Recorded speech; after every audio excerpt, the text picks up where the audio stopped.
June 2016 meeting that Donald Trump Jr. helped set up between the campaign and a woman he had been told was a Russian lawyer promising incriminating information about Hillary Clinton. Donald Trump Jr. testified before the House Intelligence Committee all day yesterday, where, among other questions, he was asked more about what was discussed at that meeting, CNN has learned. And as you may recall, Trump Jr. set up the meeting after receiving an email from music publicist Rob Goldstone, who works for a Russian pop star. The June 9th meeting was attended by Trump Jr., Jared Kushner, and campaign chair Paul Manafort in 2016. But after the public learned about this meeting earlier this year, which the Trump team had hidden from the American people for more than a year, Team Trump attempted to downplay it. First, they lied about what the meeting was about. Then they claimed nothing happened at all at the meeting. There wasn't really follow-up because there's nothing there to follow up. But as we were walking out, he said, listen, I'm sorry for that. There wasn't really follow-up. There was nothing there, Donald Trump Jr. said, but CNN has learned there were follow-up communications. CNN is reporting this right now, ones that congressional investigators are exploring to determine whether there was more to that June 9th, 2016 meeting at Trump Tower than has been disclosed. I want to bring in CNN's Jim Sciutto and Manu Raju on the Hill. They're breaking the story right now. Jim, to you first. Tell us more about what you're learning. What was this follow-up communication from that meeting? So headline here that these are previously undisclosed emails. They show that there were some follow-up communications about that meeting between some of the participants in that meeting, specifically the British publicist who arranged that June 2016 meeting. His name, Rob Goldstone, as Jake was saying there, sent multiple emails both to a Russian participant and to a member of Donald Trump's inner circle. And this is according to multiple sources who have read these emails, telling my colleague Manu Raju, Jeremy Herb, and I. The emails raising new questions for congressional investigators, both regarding what was discussed at that meeting at Trump Tower, the subject of the conversations, as well as what communications there were in the days and weeks following that meeting. As Jake was saying, Trump Jr. has for months contended that after being promised he would get dirt on Hillary Clinton in Trump Tower, the brief meeting focused almost exclusively on the issue of Russian adoption, saying that there was no discussion with the participants after that session, no discussion at all. The emails were raised at Wednesday's classified hearing with Trump Jr. He told congressional investigators that he could not recall those interactions, several sources tell us. I should also note that the White House has declined to comment for this story, as did Rob Goldstone's lawyer. And Manu, what specifically did the emails say? Well, one of these emails, Jake, discusses a topic that we have actually not heard discussed before. The email actually from Goldstone to the senior Trump campaign aide, Dan Scavino, who's actually now one of President Trump's closest aides. And in this email from Goldstone, it encourages Scavino to convince then candidate Trump to create a page on the Russian social media site VK. And now he says, Goldstone says in this email that, quote, Don and Paul were on board with this idea. Now, that's a reference to Donald Trump Jr. and Paul Manafort. Now, what we have now learning from our sources is that this was broached at that June 2016 meeting. At the end of this meeting, Goldstone brought this up to both Paul Manafort and Donald Trump Jr., and that's the first time we're hearing about anything beyond this issue of adoptions being discussed at this meeting. Now, Jake, one source who is familiar with this situation says that Goldstone proposed this as a, quote, cute marketing idea. He said that it was simply an effort to try to appease a friend, an acquaintance at a Russian social media site. We have not been able to determine at CNN whether or not there was any page set up on that site, VK. But Jake, Goldstone pushed this idea with some of the more senior members of the Trump campaign after the meeting, Jake. Okay, so that's one of the follow-ups. And Jim, you were telling me one of the emails also references the DNC hack?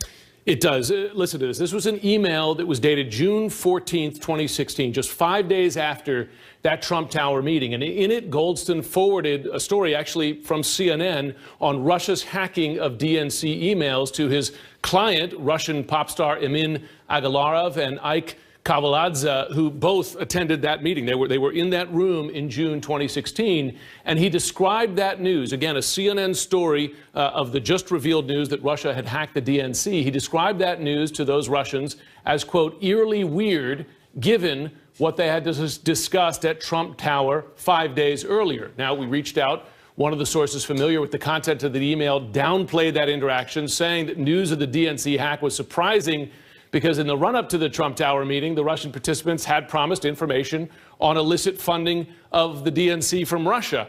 But that dirt was not provided to Trump Jr., Kushner, and Manafort during the meeting. I should also add that Scott Balber, he's an attorney for Kavaladze, one of the other people on the other end of this email. He confirms that his client did receive that email, that forwarded CNN story on the DNC Russia hack, but viewed it as odd only because hacking was never discussed in that meeting there. That's the story that they have in response. And Manu, Goldstone's going to be interviewed. Presumably he's going to be asked about this. No question about it. We do expect him on Capitol Hill as soon as next week. Both the House and Senate Intelligence Committees do want to talk to him about his account of the meeting. And no question, these emails will be a focus as well, Jake. All right, Manu Raju, thank you so much. My panel joins us now. There's a lot to chew over here. So going back to the one about the hack. In one of the emails, Goldstone forwarded a CNN story on Russia and hacking of DNC emails to Kushner and Manafort, describing the news as eerily weird given what they had discussed at Trump Tower 5 days earlier. That's fishy. Fishy is one word. I think it's also just, I think the words that the investigators would use, and I think maybe even those in the special counsel's office would use, which is inconsistent. And that level of inconsistency continues to drive more and more attention to so many of these players. That's the other thing, too, is that the net seems to get wider and wider and bring more and more people involved in it. And I think if you look at the fact that there are two backdrops that are really troubling, I think, as part of the inquiries into Donald Trump Jr. The first is that he already went up and testified, and what you have is another invitation to come back and testify. That means that there's just a high level of unsatisfaction or dissatisfaction with some of the answers that he gave in his previous testimony. The second backdrop is against Michael Flynn as a turned witness. So now what they're doing is measuring what he said against some of what they're hearing from Michael Flynn and trying to find those inconsistencies. And I think that has to be troubling for a lot of those folks in the White House that are involved in pushing back on this. And Jen, as a communications professional, I mean, they have basically violated every rule of Washington disclosure, which is get it all out in your own terms. And don't lie. And don't lie. It started off with, oh no, the conversation. Well, it started off with we'd never met with any Russians. Then it became that we had a meeting, but it was just about Russian adoptions, and little by little. And still, here we are. This story was broken over the summer. Here we are in December, still learning more about this meeting. That's right. And look, from the very beginning, it was never believable that this meeting was about Russian adoptions. That's an irritant for the United States. It's not for the Russians. They were the ones who made that decision. So there were always going to be questions about what exactly happened, just like there are still questions, although we can guess, about the conversations that Flynn had with Kislyak. So one of the communications issues here is obviously that there's still many black holes. Mueller may know a lot more about this. People on the investigative team may know a lot more about this, but the communications team, through perhaps no fault of their own, have completely lost all control. And there may be pieces that are going to sprinkle out every single day for the next several months. That's a terrible spot to be in. And it always gets out. And Congressman, former chairman of the House Intelligence Committee, two sources tell CNN that when Don Jr. posted his full email exchange with Goldstone on Twitter, that was after the New York Times had it and they were about to publish it, showing he was promised the meeting and that it would produce dirt on the Hillary campaign. The son of one of the Russian attendees emailed his dad, emailed one of the attendees, said, and asked why Don Jr. was admitting collusion. Remarkable, and again, another indication that these investigators are going to get everything, and we're all going to learn it sooner or later. This whole strategy is an investigator's dream come true. You put out your information, then you go voluntarily testify. Apparently that testimony was inconsistent in both of those. You invoked some form of privilege, but not all. So now you're going to probably get subpoenaed. My guess would be the lawyer would finally wise up and say, maybe you should not go and talk to the committee until the investigation is done. And if they do get subpoenaed back, he's going to have to plead the fifth. I mean, I don't know how else you wouldn't in that case, because now you're looking at perjury is where they're going to center around trying to get Donald Jr. in the beginning. It's very clear to me that's what's going on. It's really hard to find that affirmative event. That email it would be interesting to those investigators, but not enough to say this is collusion. Here's the evidence of collusion. They have to find that affirmative action. That's pretty hard to do. That's why none of this as a legal strategy makes sense to me. And obviously, there are a lot of Republicans on the committee it's majority Republican, who this is uncomfortable for them.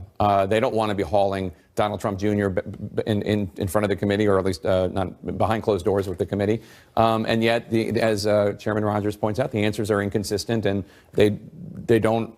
He's not always telling the truth or disclosing everything. Sure, and I think so much of it is self-inflicted by the actual witness in this case, or the person who's testifying.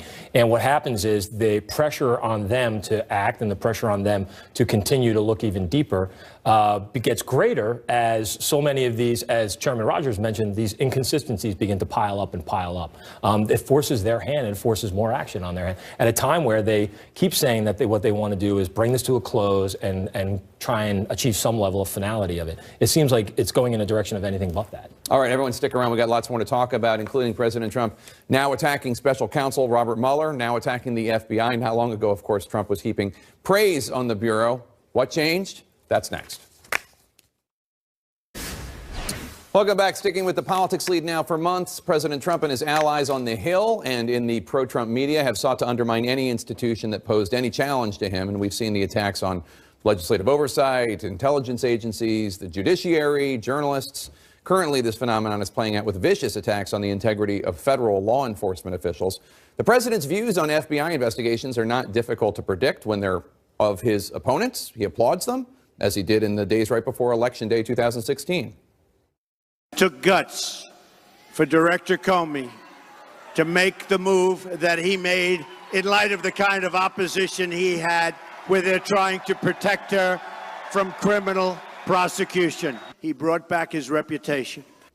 But soon enough, Comey was investigating matters the president did not like, and he was fired. The current FBI investigation and special counsel Robert Mueller are now under vicious, some might even say ludicrous attacks. Witness this from Fox News Channel last night.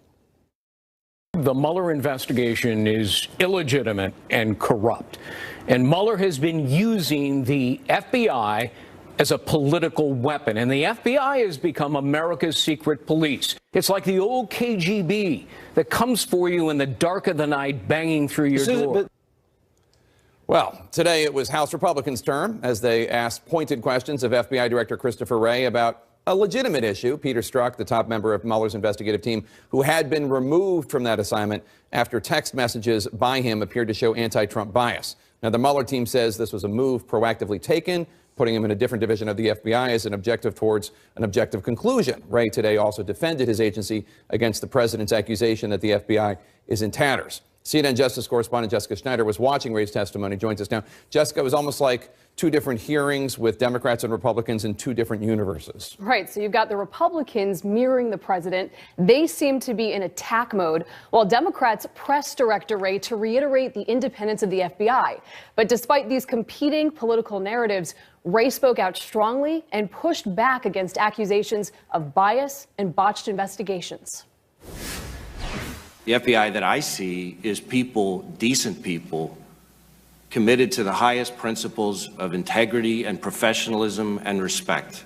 Tonight, FBI Director Christopher Wray is defending his agency in public for the first time since the president slammed the Bureau, claiming its reputation is in, quote, tatters, the worst in history. When Wray was asked to respond, he deflected, choosing instead to praise the people who work at the FBI. Congressman, there is no shortage of opinions out there. What I can tell you is that the FBI that I see is tens of thousands of agents and analysts and staff working their tails off to keep Americans safe. Wray sent an email of support to staff the day after the president's tweet, but New York Congressman Gerald Nadler said Wray should do more. Wray, your responsibility is not only to defend the Bureau, but to push back against the president when he is clearly wrong. Several Republicans defended the president's attack, pointing to top FBI agent Peter Strzok, who was recently removed from special counsel Robert Mueller's team after sending thousands of text messages to a colleague, some of which were critical of President Trump. It is absolutely unacceptable for FBI employees to permit their own political predilections to contaminate any investigation. The depths of this anti-Trump bias on the Mueller team, it just goes on and on. It's absolutely shocking. The Inspector General is looking at the very important question of whether or not improper political considerations factored into the decision making. If he were to conclude that that's what happened, then I think at that point we're in a situation where we have to assess what else might need to be done to unring that bell, if you will. Wray referencing the Inspector General's investigation, which is also looking into the FBI's handling of the Hillary Clinton private email server probe. And while Wray wouldn't give his opinion when Democrats pressed him to answer if the president could face charges of obstruction of justice, Wray pledged politics would not influence the FBI. And there isn't a person on this planet that can get me to drop a properly predicated investigation or start an investigation that's not properly predicated. Do you believe that President Trump is above the law? I don't believe anybody's above the law. And Democrats also asked Director Wray if the president has ever directly questioned him on former Director James Comey or Special Counsel Robert Mueller. Wray said no and then added he's only spoken directly with the president once in what was a congratulatory phone call just after he became director in late September. Wray also said the president has never asked him for a pledge of loyalty, saying, Jake, reiterating once again that Wray's loyalty is only to the Constitution and the American public. All right, Jessica Snyder, thank you so much. Everyone stick around. With Al Franken resigning from the Senate and with Roy Moore possibly winning a seat there just days from now, the big question, have Democrats... We're back with our politics lead. Democratic Senator Al Franken of Minnesota announced today that he will resign in the coming weeks after a series of allegations that he inappropriately touched women without their consent, allegations which he mostly denied today. Some of the allegations against me are simply not true. Others I remember very differently. That remark sparked sharp reaction from Franken's accusers, including KABC anchor Leanne Tweeden, who was the first woman to step forward. She told CNN, quote, "Can you say 7 other women are liars and possibly more? I mean, that's between those women and God who's lying. He's the one stepping down." My panel is here with me. I want to play a different part of Franken's rather unapologetic farewell today. Take a listen. I, of all people, am aware that there is some irony in the fact that I am leaving while a man who has bragged on tape about his history of sexual assault sits in the Oval Office, and a man who has repeatedly preyed on young girls campaigns for the Senate with the full support of his party. I mean, that's true. It is. That's accurate. Yeah, I mean, I think we are. I mean, whataboutism in this era of politics right now is not new, and I think it's being tried. I think Senator Franken's trying to apply it to his particular situation, and trying to essentially blunt the force of the blow against him by reminding everybody that there still hasn't been the same level of punishment for the President of the United States that everybody else is starting to see. Or for Roy Moore, Congressman, I mean, I guess what he's trying to say, and Barry Weiss with the New York Times said something about a few weeks ago about a moral flattening, the idea that all of these crimes, and all of them are bad, all of these allegations, and again, they're all horrific, but the idea that they're all equal when you have one allegation that's awful and another one that involves a 14-year-old girl. One allegation that's awful, and another one that involves President Trump allegedly, reaching his hand up a woman's skirt. I mean, there is something there. Well, I mean, clearly there's something there. And I do think that there's inappropriate, there's sexual harassment, then there's criminal activity. Right. And I think to your point is somehow this is getting all jumbled together. But when you heard Al Franken on the floor, he was basically adamant. I don't remember these events the same way they do. I could win it if I took it to the ethics committee. They would agree with me, but I'm leaving. He seemed more angry and bitter that he had to resign than that these women came forward and accused him of this. And what I fear in this, and I think this was the first salvo, and you hear it now, well, the Democrats are going to say they're the party of sexual harassment, which is absolutely nuts. Sexual harassment is a non-party event, and we ought to not get into those weeds. There is no such thing as Republican harassment or Democrat harassment. There is sexual harassment. And I worry a little bit that we're going to try to drag this into the same muck that we have all of our fine institutions in this town in order to make a political point. And the people who will pay that are the women who are getting sexually harassed. Oh, and yet, Jen Psaki, your party, the Democratic Party, that's the point here, is saying Conyers and Franken are on their way out the door. Republican Party, you got Farenthold from Texas, you got Roy Moore, you got President Trump. That's the whole point of your party, is trying to say that you are the party of zero tolerance. Yeah, that's true. And look, I agree as a woman that it can't become solely a partisan issue. However, there are certainly politics involved here. It's not that the Democrats should just get a medal of courage for waiting 3 weeks to come out and say this guy should step down. All things are not created equal. However, and if Franken had done this a year ago, he'd still be in the Senate. I think we should all be aware of. So the question there Why? Because the Roy Moore election makes this... And not just the Roy Moore, because everything that's happened in Hollywood, everything that's happened in the media had not happened. I think it would have been accepted. He'd still be in the Senate. But that's also the time when Donald Trump was having most of his issues surface. So a big question here of, have the politics in the country and the tolerance in the country changed? And if you're a party that's going to stand behind a pedophile and a guy who's defending sexual assault, you have to defend that, or you have to change what your positions are. And that's on them to do. Congressman Blake Farenthold, Republican of Texas, used $84,000 of taxpayer money to settle sexual harassment allegations by a former staffer. When he was asked about it, Speaker Ryan did not call for him to step down, did not call for him to leave Congress. I mean, is there going to be increasing pressure on Republicans to take care of their own the way that Democrats took care of Conyers and Franken? There will and there should be. And I think particularly when you're talking about taxpayer dollars, I think maybe some of this debate may seem, elusive to a lot of folks because it doesn't involve them personally and they're sort of watching it almost as a spectator sport. But when you're talking about using taxpayer dollars to settle these awful instances of terrible actions by members of Congress, then it will spur the type of constituent outrage that will then be directed at members of Congress, and ultimately, that's really what drives leadership to start to make those decisions. All right, everyone stick around. We got lots more to talk about after passing a tax bill that could heap $1 trillion more on the national debt. Republicans are now looking to save some money. They're looking to safety net millions of Americans rely on. Senator Bernie Sanders joins me next to talk about that.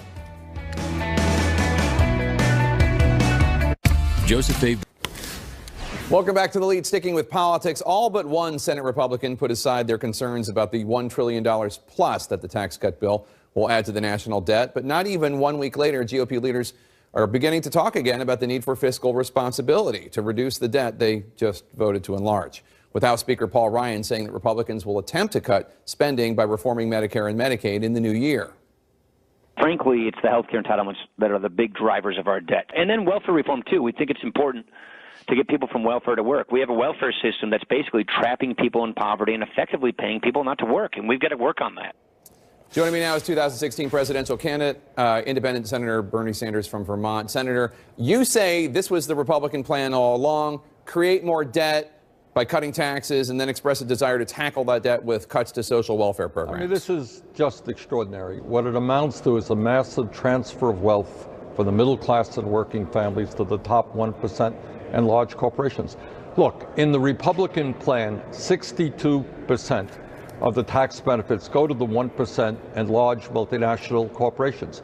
And then after running up the deficit by $1.4 trillion, Paul Ryan and the others come back there and say, oh my goodness, isn't it terrible how high the deficit and national debt is? We have got to deal with that. And the way we're going to deal with it is by cutting Social Security, Medicare, Medicaid, education, nutrition programs, and basically everything that the middle class and working families desperately need.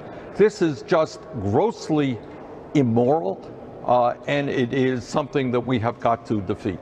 Senator, the congressman and a lot of experts say that a lot of these social welfare programs, Medicare especially, are driving debt. I mean, is he wrong? Then you have to deal with it, and you have to get your priorities right. Is it more important to make sure that elderly people in this country have health care, or whether or not we give massive tax breaks to billionaires by repealing the estate tax? That's the moral issue that we have to deal with. Now, we can deal with Medicare, we can deal with Social Security to make sure that they are strong and viable for future generations. That's not hard to do. We know how to do it. But to exacerbate the problems of the debt by giving tax breaks to large corporations who today are enormously profitable and to wealthy individuals, and then come back and say we're going to cut programs that the elderly and working families desperately need, is just an absurd, horrific set of priorities. And Jake, these are priorities that the American people don't agree with. The American people in poll after poll do not believe we should give tax breaks to billionaires. And in poll after poll, whether you're Republican, Democrat, or Independent, they don't believe you should cut Social Security, Medicare, and Medicaid. All of this is being done, by the way, to benefit wealthy Republican campaign contributors like the Koch brothers.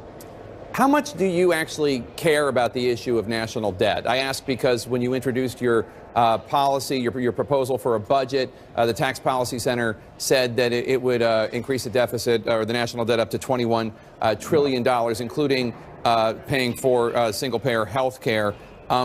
So I guess just philosophically, do you think it matters if the U.S. has a big... Of course it matters, and I don't agree with what they said. And what they forgot to say in terms of the Medicare for All proposal that we brought forth is that people in the middle class would be better off because we would eliminate the private insurance premiums they have to pay. If you had to pay $10,000 a year in private health insurance premiums, and I eliminated that, and you have to pay $5,000 more in taxes, you would say, hey, Bernie, that's a great deal for me. Now I have comprehensive health care for my entire family. Before you go, sir, I do want to ask about your fellow progressive, Al Franken, who resigned today. You tweeted in response, quote, "We have a president who acknowledged on tape that he assaulted women. I would hope that he pays attention to what's going on and think about resigning."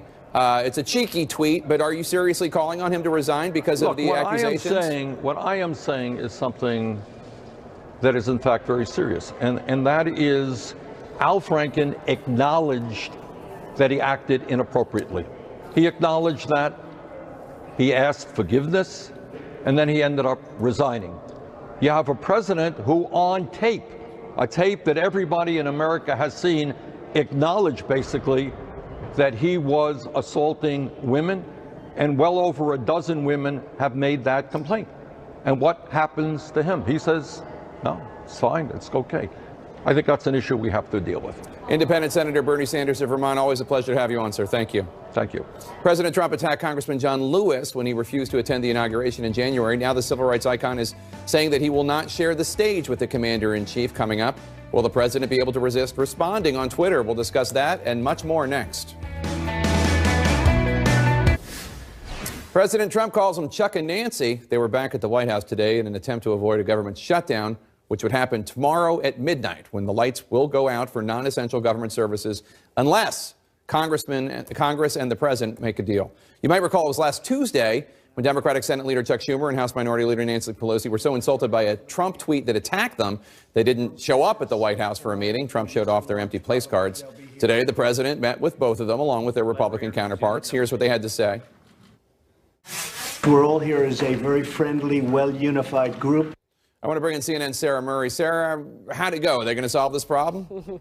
Well, that's a great question, Jake. They certainly started off on better footing today than that botched meeting last week, and the president made a big show of saying everyone is here, everyone is unified, cracking some jokes. They did make it clear they are trying to get together, put their heads together to avert a government shutdown. We will see if they are successful.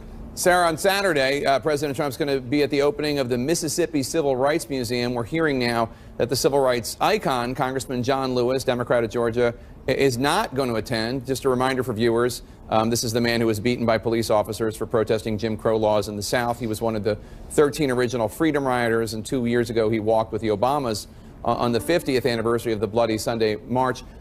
What's going on? Why isn't Lewis going to be there if Trump is there? Well, that's quite a move by Lewis, but he has made clear that he does not want to be on stage with President Trump, that he still looks back at the president's reaction in the wake of those rallies from white supremacists in Charlottesville this summer. Remember, after those rallies, President Trump said there was violence on both sides, and John Lewis has still said that that is absolutely inappropriate. He doesn't feel like it would be appropriate to share a stage with a president who has said something like that. Now, the White House has also weighed in on this drama today. Sarah Sanders, the White House press secretary, put out a statement saying, "We think it's unfortunate that these members of Congress wouldn't join the president in honoring the incredible sacrifice civil rights leaders made to right the injustices in our history. The president hopes others will join him in recognizing that the movement was about removing barriers and unifying Americans of all backgrounds." Jake. All right, Sarah Murray, thank you so much. My panel's back with me. I'll talk about that issue in a second, but first, Congressman Rogers, for people who don't know, you're a former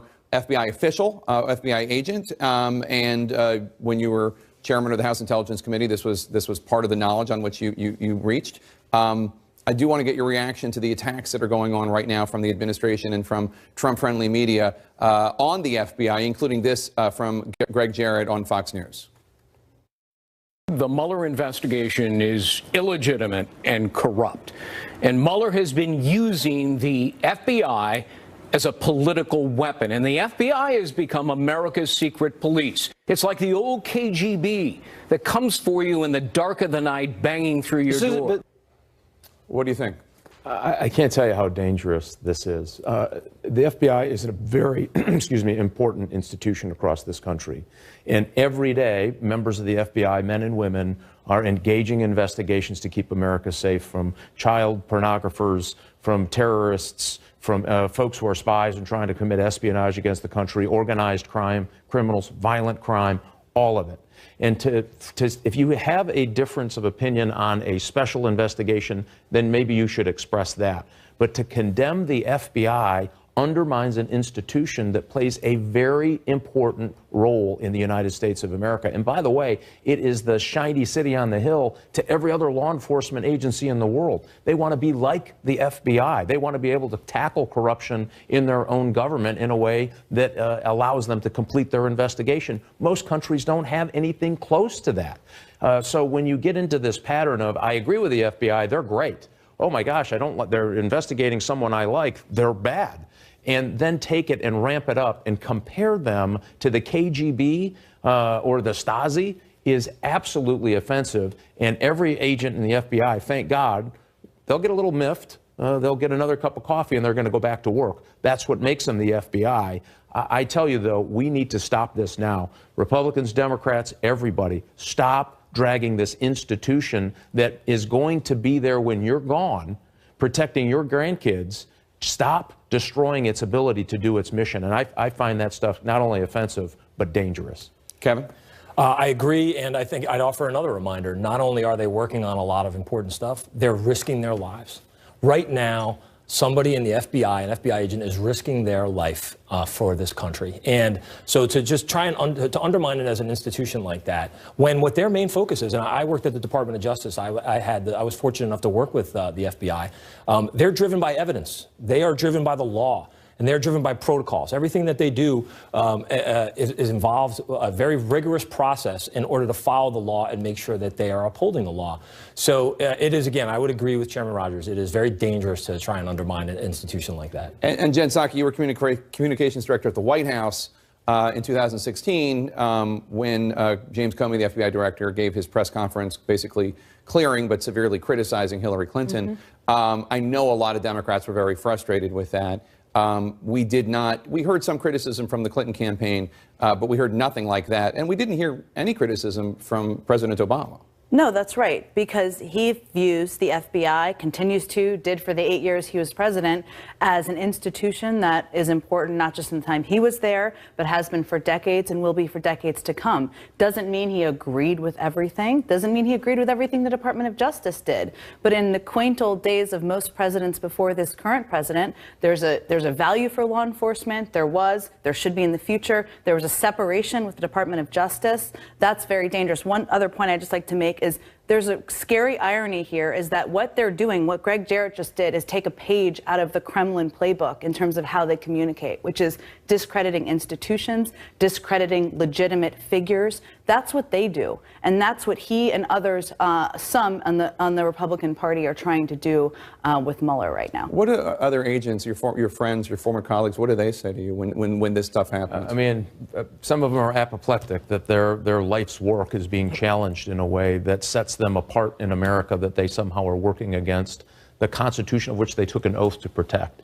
And I can't tell you, I've taken that oath in the FBI. It means a lot to those people. It is an emotional day when you get your credentials that say FBI Special Agent. It's a big deal. And it's a big deal because you know the weight of the United States is depending on you, and Americans are depending on you. And when you undermine it, you're doing a disservice to those people who are waiting for an FBI agent to show up someday, somewhere across the country, to get their life back in order. Thanks, Congressman. Appreciate it. He's only 4 years old, but he's just one of the almost 9 million children that might lose their safety net and access to life-saving health care What is the Congress doing about the CHIP program? In September, federal funding expired for the Children's Health Insurance Program, or CHIP, which covers almost 9 million children and families who cannot afford or access insurance, but they're not eligible for Medicaid. Congress has not yet renewed this program, leaving states scrambling. CNN's Kyung La talked to one family in Colorado who may lose the support they rely upon.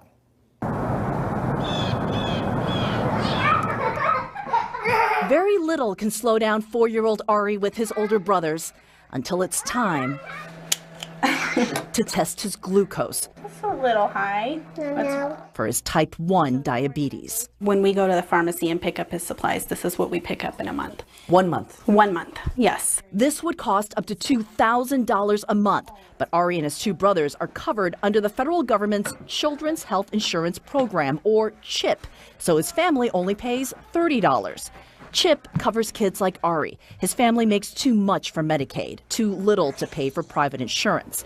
A popular, bipartisan plan created in 1997 that's always found funding until this year.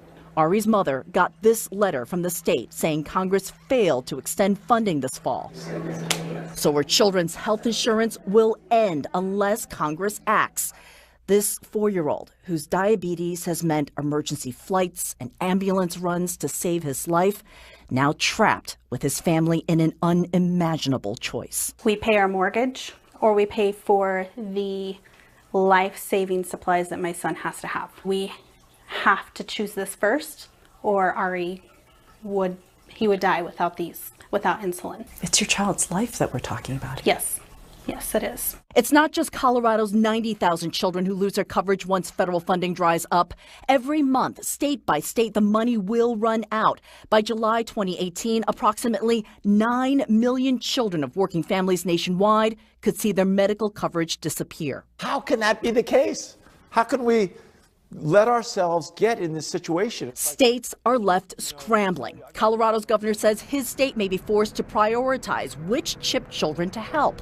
Here's a mind-boggling thing he says. Congressional Republicans and Democrats support CHIP, but can't agree over how to pay for it, battling over tax reform, budget, and Obamacare reform.